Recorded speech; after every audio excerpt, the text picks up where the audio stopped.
Welcome the our channel. Today we how to upgrade your research methods with EndNote, quick tutorial step by step clearly. To begin, download and install EndNote from the official website. Once installed, open the EndNote application. Create a new library by selecting File, then New. Choose a location on your computer to save your library file. Next, start adding references by selecting References and then New Reference. Fill in the relevant fields for your reference, ensuring to import references directly from databases. Search for your desired database online. Once you find an article, look for an export option to download the citation. Select EndNote as the program to which you want to export the citation. Open EndNote again, and check that your reference appears in your library. To organize your references, create groups by selecting Groups and then Create Group. Name your group appropriately based on your research topic. To add references to a group, simply drag and drop them into the corresponding group.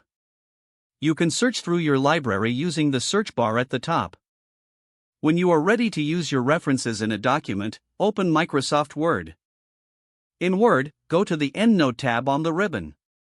Select Insert Citation and search for the references you need. Choose the appropriate citation style for your document by clicking on Style. After you have inserted your citations, you can generate a bibliography by selecting. To back up your library, select File, then Compress Library. Choose a destination to save the backup file. Regularly update your EndNote library to keep track of new sources.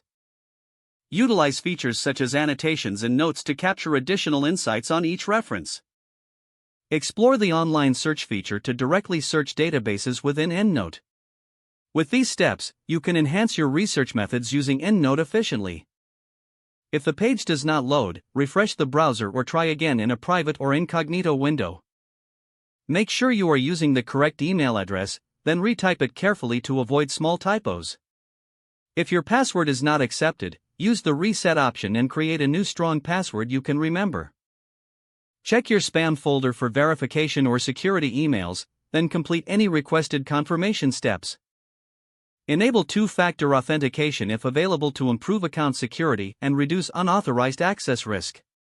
After signing in, review your profile details so your contact information and settings are accurate and current. If you see an error message, note it down and try again after restarting your device and internet connection. Log out when you finish, especially on shared devices, to keep your account and payment information secure. Don't forget to like this video and subscribe to our channel for more step-by-step tech guides.